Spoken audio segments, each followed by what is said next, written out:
Well, everybody, a lot has happened while I was away, particularly another big release of Epstein files info. Let me remind you all, by the way, it was made a crime for the Department of Justice to withhold any of the Epstein files before the deadline to release. They release a bunch of the Epstein files, redacting a ton of stuff that wasn't supposed to be redacted, we can tell, and they don't redact a ton of stuff that was supposed to be redacted because I don't know if you guys are aware of this. They published uncensored child sexual assault material in the Epstein files. They just didn't redact a bunch of it, apparently. Like, there are uncensored images of the victims and the victimizers in the Epstein files release, particularly in the newest one that came out now a month after the deadline, where it was already illegal for the Department of Justice to not have released more Epstein files. So, like, if you're curious on whether or not, like, there's anything ironclad in those files, the answer is yes. I have heard Philip DeFranco talk about these things being in the files. I know for a fact he's not making that shit up. I'm not going to go look for myself because the big part of the story is they're unredacted, uncensored images. But it tells you what their main concern was to redact Trump, particularly, and the mention of any Republicans as well, first and foremost. And they kind of just, whatever, when it came to redacting the victims and the assault material contained in those files. They were not very good at this, apparently. But all these things aside, the crimes, the amount of insane reveals we've seen, the people who have been implicated in the files, guess who? No one should be surprised by this because it just proves the rule we've all known to be true for a long time. Guess who just got outed and implicated in the Epstein files? One of the most famous transphobes of our time, J.K. Rowling. And I've told you guys this a million times. I'm not saying this as a meme. I'm not saying this as like a tongue-in-cheek jab at conservatives or transphobes because I disagree with them. I'm telling you this as genuine life advice.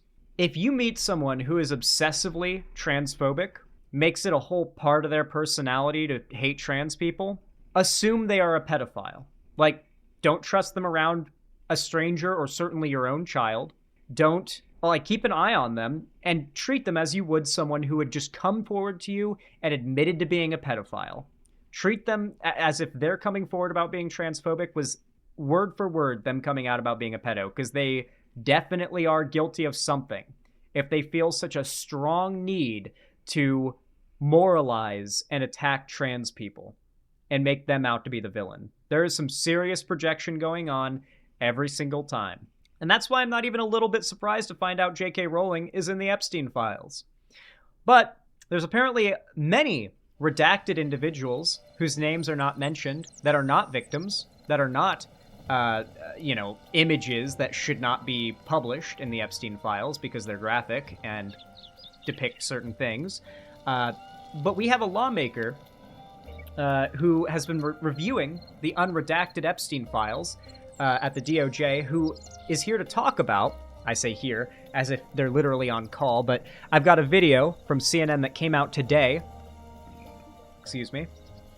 where a lawmaker that's been reviewing the unredacted files is going to be talking about what he's seen. Just, I guess, without... There's got to be a limit to what he can say. Like, if he saw Trump's name show up 500 times, there's no way he's allowed to just say that on CNN as a DOJ, as like someone working within the DOJ. I could be wrong, but let's see. Let's find out. I'm excited to get caught up on all this, because the things I've heard that have come out in the Epstein files, which are now like 2 or 3 million pages worth of stuff, like, no one has seen everything in the Epstein files. People are still discovering things to this day. Like, and it's hard to tell how much of it is real or fake, because there is some crazy stuff in there. Like, there's conversations about, like, working with other countries to develop bioweapons. They talk about that. That's mentioned in the Epstein files. Potentially eating children is mentioned in the Epstein files. Not joking. And the eating children thing goes, like, deep. There's, like, details to that shit. It's, yeah, a lot of cannibalism discussion in the Epstein files, particularly cannibalism of children. Like, it's pretty nuts. It's some Resident Evil villain shit, yeah. Yeah, pretty much. But with all that aside, let's dive into this. Let's get filled in on the info. The Justice Department made millions. Oh, we also found out that Jeffrey Epstein was apparently cracked at Fortnite, and his Fortnite account has been active since his death, which means either it's been hacked, very likely, or Epstein is alive, playing Fortnite somewhere.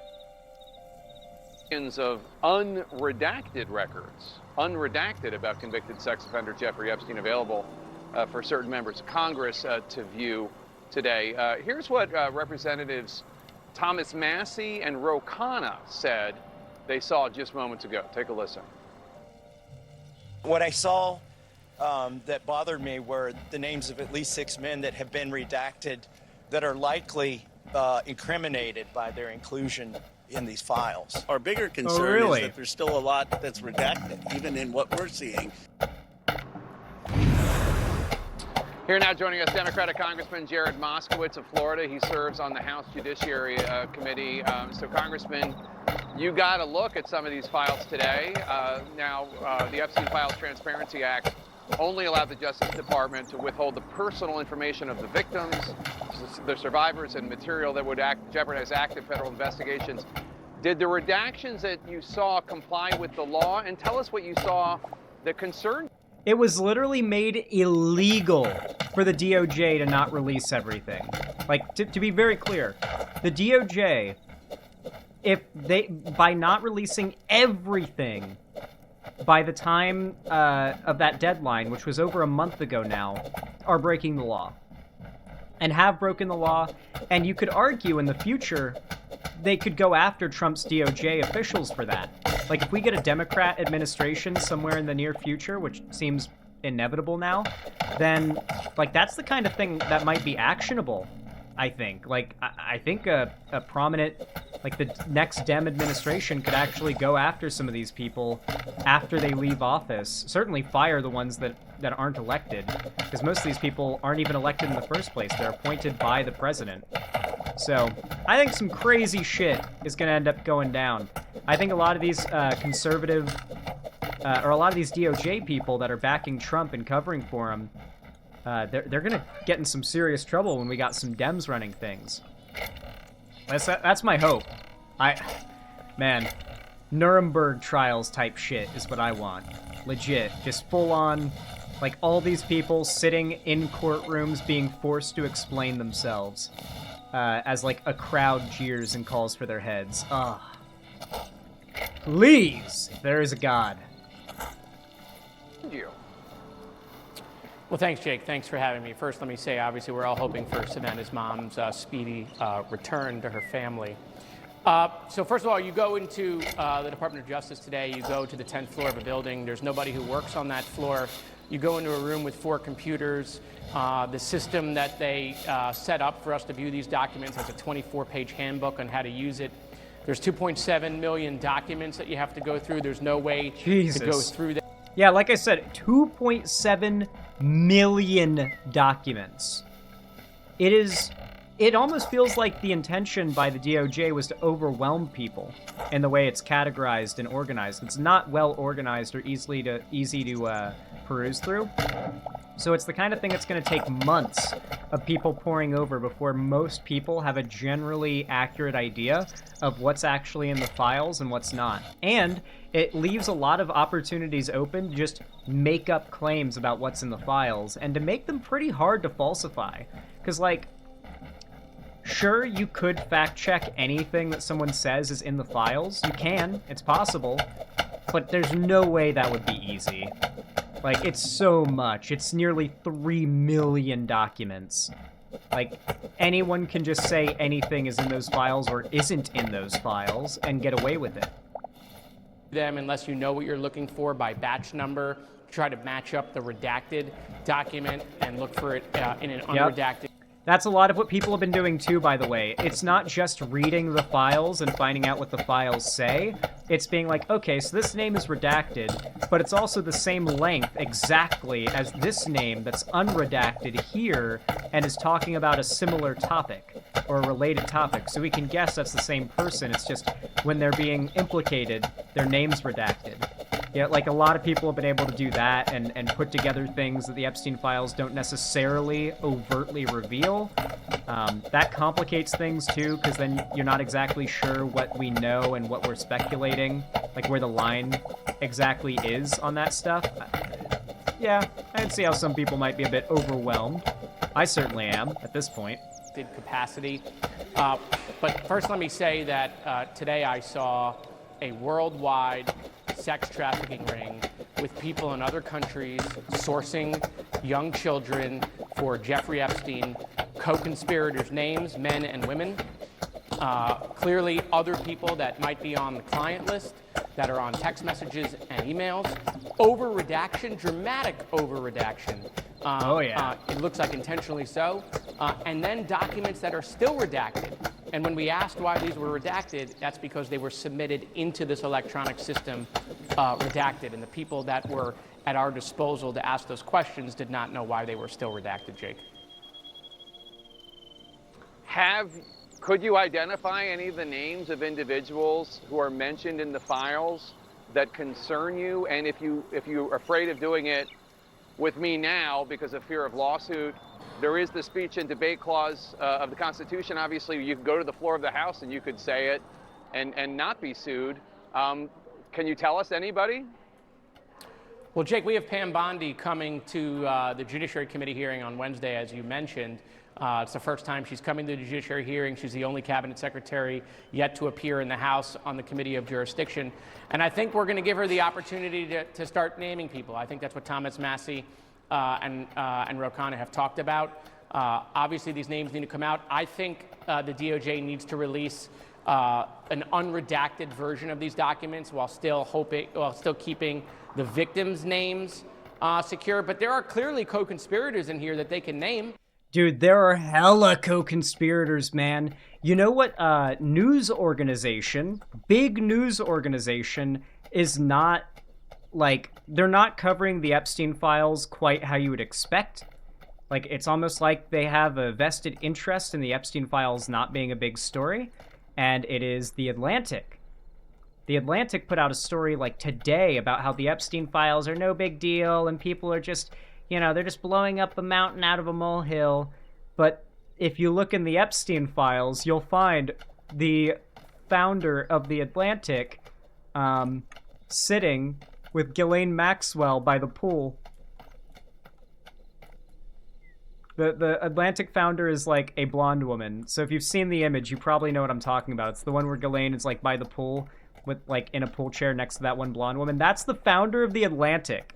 And I believe current owner of The Atlantic, the publication, which is currently now reporting more or less that the Epstein files are a nothing burger. So there might be some co-conspirators, and they might be in some pretty high places. And y'all know I'm not one to be, like, conspiracy theory minded. I'm actually, like almost principally against anything that just smells a bit like conspiracy theories. I usually just won't even give it the time of day. So, and if y'all know me well, y'all know how true that is. So the fact that I even consider the plausibility of some of the shit that's coming out with the Epstein files stuff tells you it's a lot more than just memes and rumors and theories. Like, there is some shit that really needs to be explained in those files. Like, it's fucking weird, dude. Okay, I mean, in the documents I saw, we got pictures and their names. They're talking about sourcing girls. There's people in Paris. There's people in Russia. There's people in Czech sourcing girls for Jeffrey Epstein. And then other people talking about these girls being sent to them. They refer to them as, we're dropping the child off. I mean, it's really gross, Jake, on how these people are talking about this stuff in text message and email. I think the American people need to see it and understand that this is a worldwide network that Jeffrey Epstein was running. He was shipping kids out to people, pretty sure. Today, Ghilaine Maxwell's attorney said she's it wasn't prepared just to the speak island. fully and honestly. She took the fifth with the House Oversight Committee earlier. But she said she'll speak fully and honestly, but only if given clemency by President Trump. And her attorney, essentially at the same time, was saying, hey, Ghilaine Maxwell is the only person who could clear President Trump and President Clinton and say they're innocent of wrongdoing. Some people might see that as a quid pro quo. What was your reaction? That's exactly what it is, Jake. First of all, why was she moved from the maximum security prison? Why did Todd Blanche move her? I hope we get an answer from Pam Bondi on Wednesday. Nobody's... Ghilaine isn't talking because her options are Trump kills her if she talks, or if she doesn't talk, Trump maybe does something to put his fingers in the scale and make her situation less shit. Like, it's literally, there's no reason for her to throw Trump under the bus. She has every reason under the sun to cover for him, even if it's just out of fear. Because don't forget who was president when Epstein died in prison. If you think Epstein didn't kill himself, then whoever killed Epstein, the same guy's in charge of the country right now as when Epstein died. You know, if you're Ghilaine Maxwell, maybe you don't want to go blabbing, okay? Because, if Trump was behind Epstein getting killed and he didn't really kill himself, something Ghilaine Maxwell might not actually herself know, like, whether, for sure what happened. She might legitimately be wondering, like, shit, did they kill him? Did they kill Jeffrey? Because, like, if so, maybe I need to keep my mouth shut. That might be her thought process. I don't think she'll ever consider throwing Trump under the bus. Not in a million. Not unless we have another administration in charge that tries to, like, bribe her with, like, leniency over spilling the beans. Not Epstein is alive. A lot of people are starting to slide towards the Epstein is still alive side of things, because the Epstein files do have some really interesting reveals in regards to, like, his accounts being active when they shouldn't be, and apparently not being hacked, but they could be. We'll see. Seems to know why she was moved. Who directed that? What was that exchange for? By the way, when she talked to Todd Blanche, she didn't claim any Fifth Amendment privilege, and so her right to remain silent. So all of a sudden now, I mean, this is another failed, Comer, hearing that he has, where he says Ghilaine Maxwell's coming in to talk and we're going to get the truth, and when we get nothing. She needs to go back to that maximum security prison. There should be no deal for clemency for her to bail anybody out. But at the not end unless of the day, she's willing we to need talk. To know why.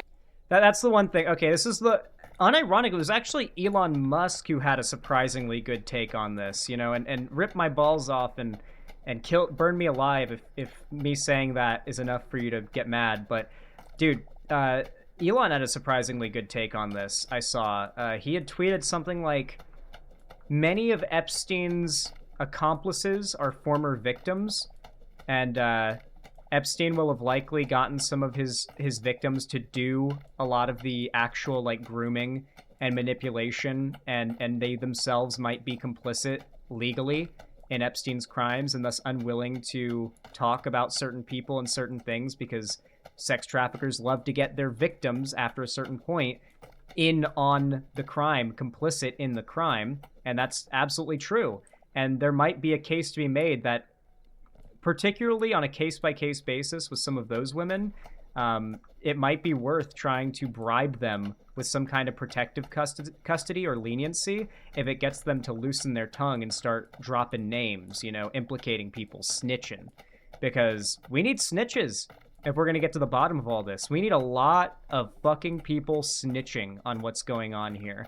And at the end of the day, you're probably going to get more people to snitch if you offer them honey than if you threaten them with vinegar. Why she was given this deal, why she was moved, what did she trade for, and what does the administration know that they're not telling us?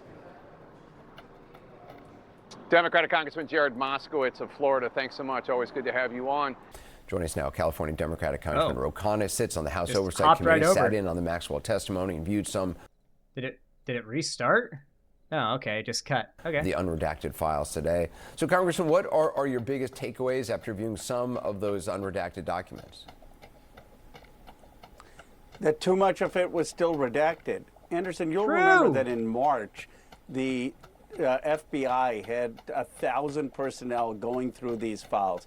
Donald Trump had ordered them to go through the files, and they made many redactions. And it looks like what happened is those files were redacted then, and then they sent them over to Justice, and Justice kept those redactions. Well, the FBI works for Pam Bondi, and they need to unscrub the redactions that the FBI made to comply with the Epstein Transparency Act. So even the files you saw were redacted? I'd say 70 to 80% of them were redacted. The main 302 statements where survivors talked about who raped them, all of that was still redacted. Now, we did find information about...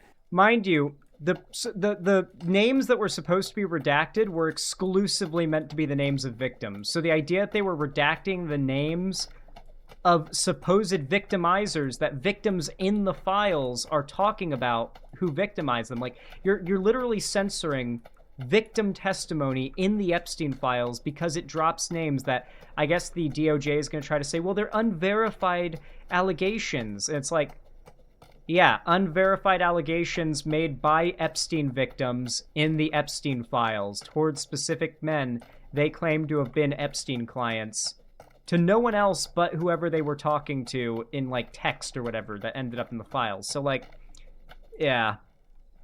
They want so badly to be able to make every Republican wealthy billionaire creeper that was friends with Epstein and working with him, they're trying to make those guys out to be the victims in this situation. Like, oh, they're being lied about. They're being lied about. You know, these allegations, they could really ruin people's lives. They're really trying to tug on the incel heartstrings right now. Some excessive redactions where there were 6 men in the 2 hours we reviewed who should not have been redacted, and I do hope the Justice Department makes that public. Some of the most sensational emails, frankly, some of the redactions may have been legitimate because some of them were from women, some of them may have been survivors. But the broader theme is that a lot of this was redacted back in March before we passed the law, and the law requires an unscrubbing of those files so we know who the powerful men were who visited the island and raped these girls, and that was never done. You were at Maxwell's deposition with the House Oversight Committee today. She invoked her Fifth Amendment right multiple times and also promised to clear President Trump's name in exchange for clemency. I'm wondering what your takeaway was from that and the whole deposition itself. I was outraged. I mean, she spent hours talking to Deputy Attorney General Blanche and answering his questions. Yet when it came to the Oversight Committee, whether there were Republican or Democratic questions, she took the blanket Fifth Amendment, even when we were asking her nothing about incriminating herself, just asking her who else came to the island. Yeah, sure. Who else do you know? She refuses to say anything. Like, the fact that she won't even throw anyone under the bus to save her own skin. Like, she's not the most selfless pedophile on the planet, okay? Like, she isn't the world's most heroic, selfless sex trafficker. All right? Like, clearly, she is saving her own skin by not talking about the people that she's implicated with, because they'll kill her if she does. So, like, it has never been more obvious that someone is staying quiet, because if they don't stay quiet, they'll be staying dead. Know that could have trafficked in girls. And then she says, well, I do have this information. I know this information, but I'm only going to share it if you give me clemency and don't have any prosecution. That's not how things work. She should be sent back to the maximum security prison. We played that clip where you and Congressman Massey said there are at least 6 men whose names have been redacted who should be incriminated by their inclusion in the files. Can you elaborate more on that? I mean, is it clear was that part of the group that was redacted in the first place? No, that is not part of the group. It doesn't look like that was part of the group that was redacted in the first place. There are certain documents that say there are 10 co-conspirators, 15 co-conspirators. In that document, some of them were women.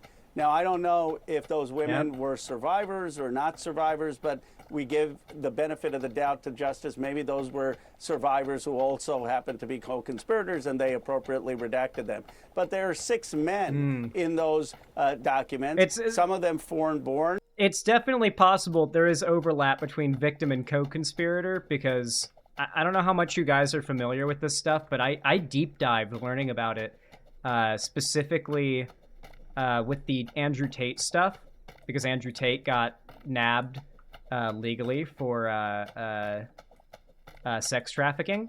And this is something that Andrew Tate does a lot, but a lot of sex traffickers and pimps who are, just sex traffickers with extra steps, what they'll do is they find a woman who they victimize and groom into being cool, quote unquote, with what they're doing.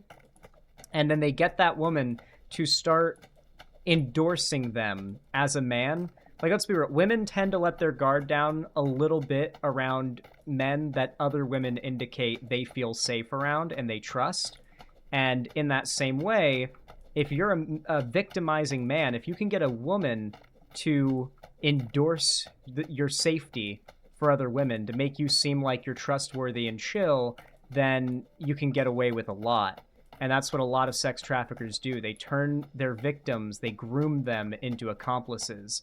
And then, of course, there's the factor of, like, if you are a victim of a sex trafficker and then you're coerced into committing a crime on their behalf, well, guess what happens if you ever tell anybody what he did to you, right? Like, you now have, like, he's got dirt on you now. Like, you've got reasons why you don't want to go to the police and get help, because all he has to do is say, well, she did so-and-so, and now you're getting the same treatment as he is, right? So it's a very insidious form of blackmail. It's not too dissimilar to what Epstein's entire thing was probably about, which was finding wealthy, powerful men and then providing them with like pedophilic fantasy fulfillment or whatever the fuck. I don't even know what you would call it. And then probably recorded it, got photos of it and everything, and they planned to use it as blackmail against some of the most powerful, influential, wealthy people in the world, including Donald Trump and multiple presidents, apparently, and then use it against them. It's like, oh, this guy's definitely a pedophile. Let's get him in our book of blackmail. Let's get him on our books, you know? And then all of a sudden that guy is someone that they can always say, hey, do this for us, do so-and-so, or, you know, maybe we leak all this stuff that you've been up to. Maybe we even just send it straight to the police. I wouldn't be surprised. And then, of course, you know, you do that on a bit more of a micro level, and that's how a lot of sex traffickers turn their victims into accomplices. And once they're accomplices, they really can't do shit. A couple of them in the United States with their pictures, and there's absolutely no explanation for why they were redacted. Now, we just discovered 6 men in a 2-hour review. My guess is there are more of those people, and we are going to petition the Justice Department to release that.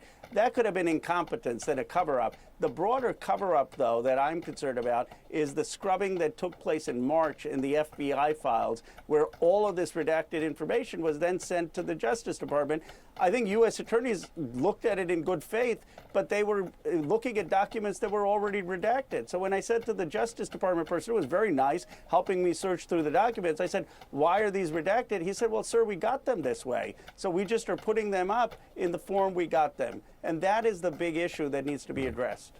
Congressman Ro Khanna, as always, I appreciate your time. Sus. Thank you. Very sus. So, a lot has been being discussed with the Epstein files, with the amount that has come out in this new release, the fact that this new release shouldn't have happened at all, considering that we were supposed to have already gotten everything. And yeah, we knew we hadn't gotten everything. Like, we knew that wasn't everything the Epstein files had to offer, but the fact that they then would proceed to drop another million or so files after, like a month after the deadline where it was illegal not to have released everything, it really goes to show that they truly believe themselves to be entirely, completely above the law. There's so much conspiracy bait out there about this. There really is. The conspiracy bait has reached astronomical levels over the Epstein files. Like, yeah, people are low-key losing their mind a little bit, but that honestly shouldn't surprise you too much, because this has been frustrating. A lot of conspiracy theorists, like the really wacky, like lying, insane motherfuckers, are trying to do this whole, we'll take our trophy now for having been right all along. I told you so. And yet, all the same people who claim to have known all along the world was being run by billionaire pedos, they voted for one of the billionaire pedos, and they continue to defend that billionaire pedo, Donald Trump, and his connections with Epstein. Like, they're literally part of the billionaire pedo global conspiracy, and meanwhile they claim credit over exposing it. If anything, that's just being bad at hiding your agenda by projecting it onto your enemy all the time, and more or less admitting to us exactly what y'all have been doing behind the scenes. Like the Pizzagate shit, that's the shit that Trump and his billionaire white, wealthy, powerful Republican buddies were doing. They were doing Pizzagate. And then meanwhile, you've just got the chuds accusing the left of doing exactly that. And it's like, where is this, like, pizza party pedophilia allegation coming from? This is so out of left field. The reason it comes off as so out of left field is because it's just the Republicans accusing the left of very specifically exactly what they're doing, down to the every last detail. So that's why whenever you hear a conservative, like, insult about the left or conspiracy about the left, and it sounds so out there and so out of pocket and so specific as well, the specifics are the fact that they're just admitting to what they're doing. That's why it's so specific. Every time, I swear to God. Every time. Anyway, folks, if you enjoyed this segment, then y'all know what to do.